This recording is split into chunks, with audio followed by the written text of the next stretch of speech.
Jean Bricmont, bonjour. Bonjour Jonathan. Je vous présente pour ceux qui ne vous connaîtraient pas encore. Vous êtes donc physicien belge, essayiste. Vous êtes l'auteur de plusieurs ouvrages, notamment contre ce que vous appelez les guerres humanitaires, Ouais. ou encore un défenseur de la liberté d'expression, thèse que vous avez défendue dans un livre, La Ouais, République des censeurs, c'est ça, ouais. que vous avez récemment publié. Euh, alors, premier sujet qu'on va discuter aujourd'hui, l'agence InfoLibre a récemment publié un article sur son site internet dénonçant les directives de l'UPR à l'encontre de ses représentants, en tout cas ses délégués, Ouais. leur demandant de supprimer les contenus dits complotistes de leurs réseaux sociaux, Facebook, Ouais. etc. Euh, enfin, la polémique a enflé sur Internet. François Asselineau a notamment réagi en accusant l'agence InfoLibre de faire le jeu des ennemis, de dire qu'on était gêné par la croissance de l'UPR, etc. Enfin bref, vous aussi vous avez réagi sur votre Facebook pour dire que vous n'étiez pas d'accord avec notre prise de position là-dessus. Vous êtes de passage à Paris, donc c'est l'occasion pour nous de vous inviter à préciser votre pensée sur la question. Bon, mais moi, évidemment, premièrement, je ne suis pas français, comme tu l'as dit. Je ne suis pas membre de l'UPR, par conséquent, qui est un parti français. Je suis ami de certaines personnes à l'UPR. J'ai une certaine sympathie pour les thèses de l'UPR, mais je ne suis pas. Rien de ce que je dis ne peut être pris comme étant reflétant la position officielle de l'UPR. Simplement, bon, il y a plusieurs aspects. Il y en a un, c'est qu'un parti a le droit de fixer des règles. Moi, je ne sais pas exactement si ces règles sont les règles officielles du parti ou pas, mais bon. Un parti a parfaitement le droit d'imposer ses règles. Par exemple, on ne parle pas de certains sujets, on garde une certaine discipline de parti, etc. Bon. Dans le temps, les partis communistes avaient beaucoup plus des règles beaucoup plus strictes, et c'est pas particulièrement scandaleux de dire voilà, il y a certains sujets dont il vaut mieux ne pas parler. Alors il y a deux interprétations. Il y en a une, je crois, qui est celle de votre article, qui est de dire voilà, ils le font parce qu'ils veulent passer dans les médias, ils veulent se rendre respectables, etc.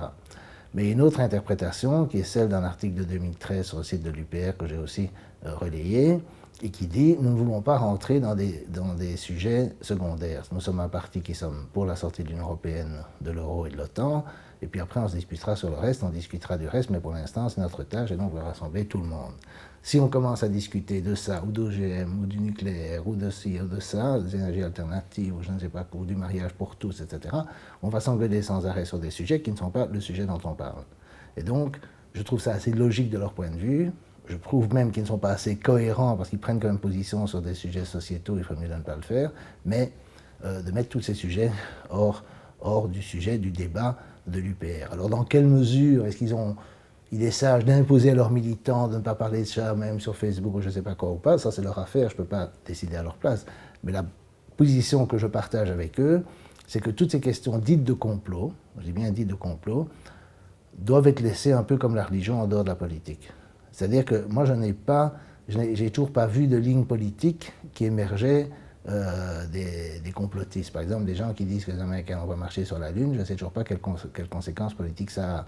Même le 11 septembre, on me dit qu'il faut une nouvelle enquête. Bon, moi, je veux bien faire une nouvelle enquête, mais il n'y aura pas de nouvelle enquête. S'il devait y avoir une, elle serait faite par les démocrates. Ils sont retournés aux affaires depuis longtemps, ils ne l'ont pas fait.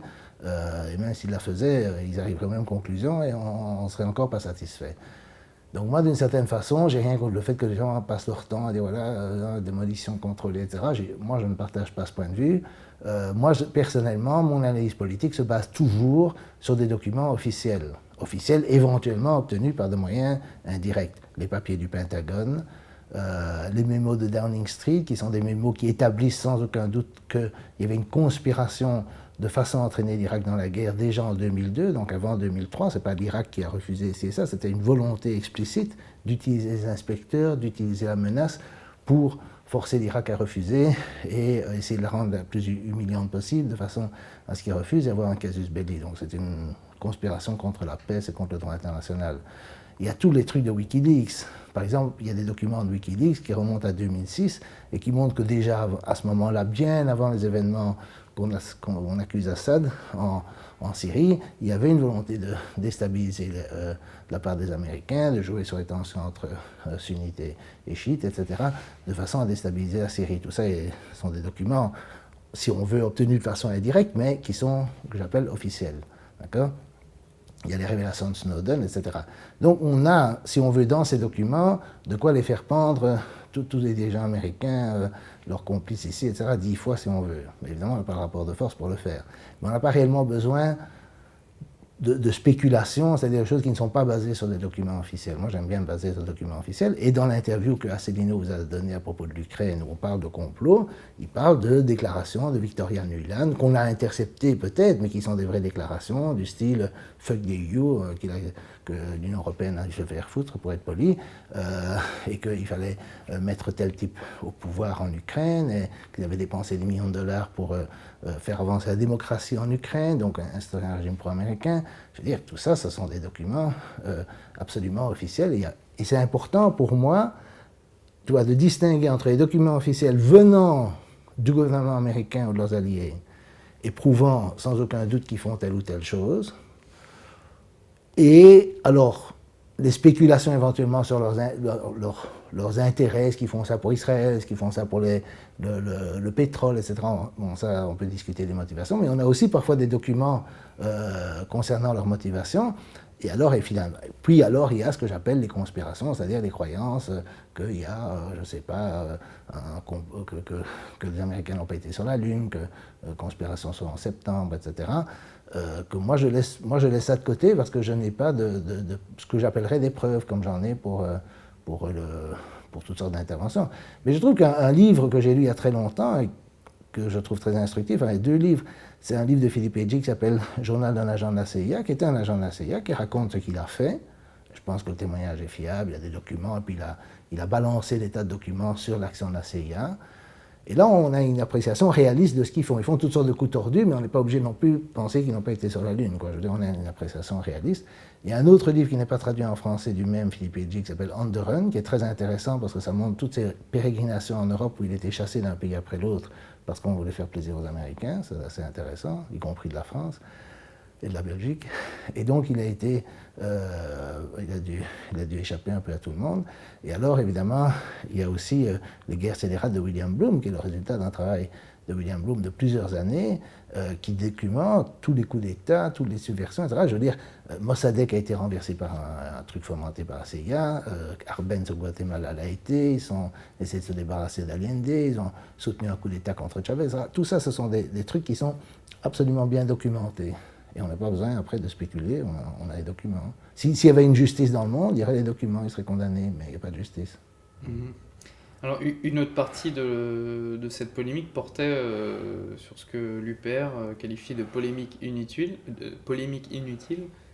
sur tout ce qui touche au sionisme. Régulièrement, dans les interviews qu'on fait, vous mentionnez le livre de Mearsheimer et Walt sur le lobby pro-israélien aux États-Unis. On sait que M. Asselineau est très attaché au respect de la souveraineté de la France. Est-ce que si on veut défendre la souveraineté de la France, il ne faut pas aussi combattre ce lobby-là en France ? Oui, comme je l'ai dit, en luttant pour la souveraineté, il lutte contre le lobby indirectement parce que ce lobby est toujours favorable à notre soumission aux États-Unis ou à Israël, ça c'est vrai. Mais, ok, là, personnellement, c'est pas moi qui ai fait ce communiqué, j'aurais sûrement pas mis ce mot-là. Mais, encore une fois, c'est à eux de déterminer leur politique et de déterminer leur... mais disons, ce que je n'ai pas aimé dans votre article, c'est que je trouvais que c'était une attaque, de nouveau, c'est ce que je trouve déplorable dans ce qu'on appelle la dissidence, y compris dans l'extrême gauche, dans le temps, etc., ou dans certains mouvements d'extrême droite, c'est que tout le monde se tape dessus et personne n'essaie de faire une unité sur une base minimale. Moi, je trouve qu'il devrait y avoir une unité sur une base minimale, rejet de l'Union européenne, du néolibéralisme, de l'Union conservatisme, des guerres, etc. Et puis après, le mariage pour tous, le réchauffement, les OGM, etc. Vous pensez ce que vous voulez, les complots, vous pensez ce que vous voulez, on les met de côté, on essaie de s'unir sur une base minimale, sinon on n'y arrivera jamais, on est trop divisé. Et si on s'attaque tout le temps, on essaye de trouver chaque fois un truc où on essaye, en plus, on a cette histoire qui avait j'ai très fort connu ça, j'ai pas vécu ça parce que j'étais dans aucun mouvement, mais j'ai vu ça après mai 68, il y avait tous les groupes maoïstes, trotskistes, etc., qui se tiraient dessus plutôt que de s'unir. et qui chaque fois accusait l'autre de ne pas être pur. D'accord? Alors maintenant, dans le temps, c'était vendu au capitalisme, ou à l'impérialisme, maintenant c'est vendu au sionisme, etc. Mais il faut aussi avoir une attitude un peu dialectique, pour utiliser un mot que je n'aime pas, mais que les marxistes aiment bien, qui consiste à dire, voilà, les gens peuvent évoluer, particulièrement sur cette question du sionisme, il y a un tel tabou qui a pesé, il y a une telle chape de plomb qui a pesé en France pendant tant d'années, qu'on ne peut pas s'attendre à ce que tout le monde en sorte du jour au lendemain, et alors il faut essayer d'encourager les gens à en sortir petit à petit, plutôt que chut, leur tomber dessus en disant, voilà, vous êtes des traîtres, vous êtes des vendus à Israël, etc., parce que ce n'est pas le cas dans le cas de l'UPR, simplement, ils pensent probablement que le jeu n'en vaut pas la chandelle, ou ils devraient être convaincus que en fait, le sionisme... C'est-à-dire que, probablement qu'ils pensent... Il y a deux notions de sionisme. Il y en a une, c'est l'occupation de la Palestine. Ça, malheureusement, on ne peut rien faire, parce que, bon... L'autre, c'est effectivement, ça c'est le niveau supérieur, c'est-à-dire c'est le combat contre les lois liberticides en France, l'intimidation, la police de la pensée, etc. Et le pro-américanisme de certaines élites sionistes comme BHL. Ça, c'est le combat réel, parce qu'en Palestine, on ne peut rien faire, on n'a pas de moyens de pression et on devrait se libérer nous-mêmes. Ça, c'est la première chose. Et aux États-Unis, c'est ce qui se passe. Commercial Walt ont essayé de faire ce que d'autres, Blankfort, etc., essaient de faire, c'est de se libérer de la pression sioniste dans nos propres pays, principalement les États-Unis. Par exemple, maintenant, à Berkeley, qui est la grande ville libérale de gauche, etc., grande université, il y a aussi des pressions pour empêcher boycott des investissements, sanctions et des trucs comme ça. Et donc, ce combat-là, pour notre propre liberté, c'est la lutte contre le sionisme. Mais certaines personnes qui ne sont pas assez conscientes de ce combat pensent que c'est la question de la Palestine, et alors disent, bon, la Palestine, c'est comme l'Afrique du Sud, c'est pas essentiel pour nous. Et là, je pense qu'il y a une erreur d'appréciation, mais bon, mon attitude, c'est toujours la même, c'est qu'au lieu de tirer à boulet rouge, enfin, rouge, c'est peut-être pas la couleur qu'il faut, mais boulet d'une certaine couleur sur l'UPR là-dessus, il faudrait discuter avec eux. Et moi, je discute avec eux. Je pense qu'il faut absolument essayer de garder la possibilité de discuter entre nous plutôt que de se disputer, d'avoir après chacun sa chapelle. Bon, on a envoyé une invitation à M. Asselineau et on profite de cette interview pour la renouveler parce qu'on sait qu'il va certainement l'écouter. Une dernière petite relance sur cette thématique et puis ensuite on va passer à autre chose. Vous nous reprochez une attaque frontale contre le parti, mais en même temps, est-ce que c'est pas le rôle des médias de justement essayer un peu... si vous êtes, oui, ça c'est vrai, mais je reproche... disons que, oui, ça dépend si vous voyez comme mouvement politique ou comme média. Comme média, oui, ça c'est pas nécessairement oui, c'est peut-être une bonne chose de soulever le problème, quoi. Mais disons que je pense plutôt aux réactions que ça engendre, c'est-à-dire il y a un peu cette tendance à dire, vous voyez, Asselineau, il est trop, il a une arc, il est trop conservateur, il va pas casser la baraque, etc. Alors que, de mon point de vue, il a fait un énorme travail d'information et avec lequel je ne suis pas entièrement d'accord, mais il a certainement fait un énorme travail et moi je m'en fiche de savoir d'où il sort, s'il a fait l'ENA, s'il a été haut fonctionnaire, etc. C'est nouveau des questions qui ont tendance à pousser au sectarisme. Mais c'est vrai que comme moyen d'information, ça, oui, vous pouvez souligner ce problème. Mais dans l'espoir de garder le contact, puisque vous l'avez interviewé plusieurs fois, etc. Alors est-ce qu'il va être mécontent plus vous parler? J'en sais rien, j'espère que non. Mais ça, moi, je fais un plaidoyer général contre le sectarisme. Je n'ai pas dit que je le faisais uniquement contre vous, quoi.